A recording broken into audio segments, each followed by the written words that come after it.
It's a 70 Coomaro SS. Got a strong running 355 in it, aluminum cylinder heads, aluminum intake. Thing makes about 450 horse.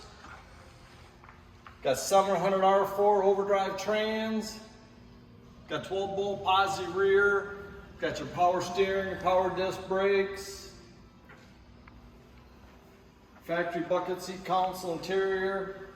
Custom gauge dash.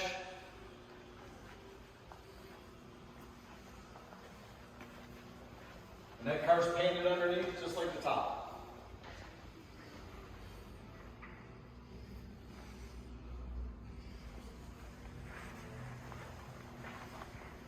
And this is the rarest of them because it is a 70.